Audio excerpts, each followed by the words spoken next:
Hi guys, I'm Charlie Book Fanatic. Welcome back to my channel, and today I'm going to do my November wrap up. During the month of November, I managed to read 7 books, which I am very proud of, and that has definitely not happened in December, because up until now, I have read exactly 0 books. But let's not talk about that. I've been enjoying some other pastimes, like playing video games. I had exams for 3 weeks during December, so I am happy with how my reading has gone this past year, because I managed to read more than 70 books in the entire year. So let's talk about some of the books I did manage to read during November, and the first one I want to talk about is The Underground Railroad by Colson and Whitehead. It's an adult historical fiction that takes place in North America pre-Civil War and follows a black girl who is a slave on a plantation and her escape from that plantation. I wasn't a huge fan of this book. I only rated 2 stars. I've read a book about slavery before, and I feel like both of those books were written very coldly. I didn't feel any of the feeling that the main character must have been feeling. She must have been terrified during this escape from the plantation, because there was a chance she would get caught and be punished very severely, or maybe even get a death sentence. And because the book was written from third-person perspective, we didn't really get any of those feelings from our main character.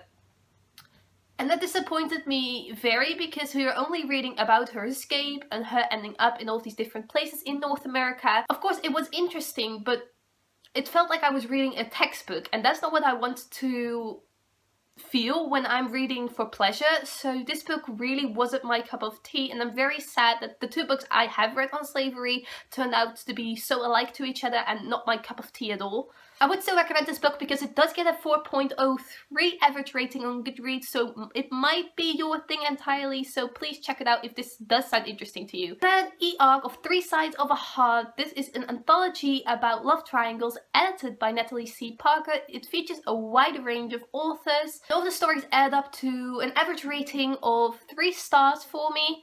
There were some stories I really disliked in this anthology, but there were also stories I really loved.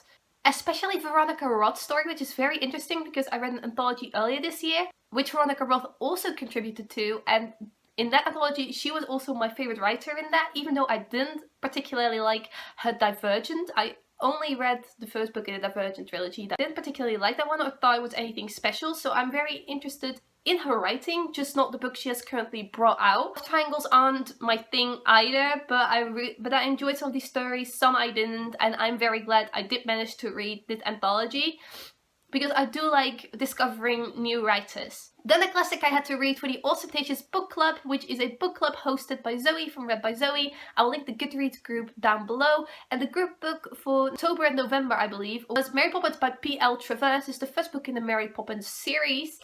And I really quite like this one. It's a cozy, funny little book. I didn't actually know anything about Mary Poppins. I know there were movies. I know a lot of people have seen those movies. But I feel like the movies are very different from the book. And particularly the main character, Mary Poppins, is very different. I believe in the movie she's a kind-hearted nanny. But in the book she is a very strict person. And it's very much like Little Women or Anne of Green Gables, where every chapter is a new adventure and every chapter is kind of independent. They don't really add up onto each other. They're just these stories featuring the children and Mary Poppins. They're very strange stories.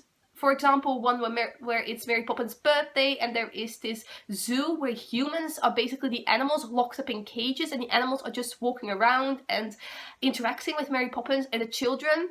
It is a very weird story, but I quite liked it. I thought it was something else entirely, and I would really recommend it. I rated 3 stars.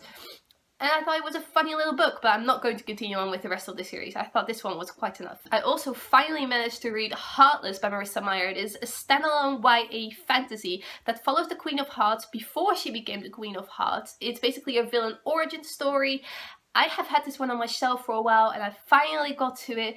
I actually quite enjoyed this. It took me a while to really get through it because it was quite slow paced. In the end, I rated 3 stars. We know that the ending of this book is going to be very sad because she is becoming a villain, and she didn't start out that way. She started out as a very kind-hearted girl who wanted to start a bakery with her best friend. She just wanted to fall in love, but her parents have something else in mind for her. They want her to marry the king. She's doubting this decision very much so. She falls in love with the court joker. A lot happens. It's very sad. The ending really struck a chord with me. We knew something sad was going to happen, but it still hits me and moved me quite a bit.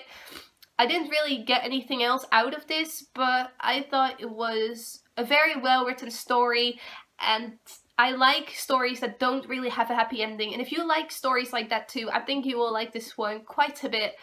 I didn't particularly like Marissa Meyer's Lunar Chronicles. I've read Cinder and Scarlet, but Scarlet was such a bad click for me that I ended up DNFing the entire series. But this one was a very good book, a standalone, and I enjoyed it very much. Then I read my favorite book of the entire year, The Names They Gave Us by Emery. This is a YA standalone contemporary novel about a girl who discovers that her mom has cancer again after a couple of years. She had been in the clear, but all of a sudden her cancer came back. Now our main character gets sent for the summer to this camp where troubled teens basically go to, and troubled teens are people who are orphans. There's even a teenage girl who is pregnant at the time, and our main character learns a lot during her time at this camp. Themes we explore are her relationship with her parents, religion because her family is Catholic, her father is a pastor. They also have this church camp that they organize, and our main character used to go to this church camp, but her mom really wants her to go to this different camp for the summer. And just friendship. There are also so many diverse elements in the story. There is a side character who turns out to be transgender. The way this is explored is so lovely. I really, really like it. There's also a side character who is a lesbian, which I also love so much. And I just really like how diversity was incorporated in this, but it was also very normal. I feel like with a lot of diverse books nowadays, it focuses on that diverse element and is trying to show you how diverse that book is and really pinpoints it. But in The Names They Gave Us, it was really a natural element of the story. It was incorporated so flawlessly that I really, really liked it. I think it's especially a job well done because Emery is not transgender or a lesbian herself, so she has done her research, she has tried her very best, and I really, really love this. And I would really recommend it. It moved me a lot. I cried while reading this.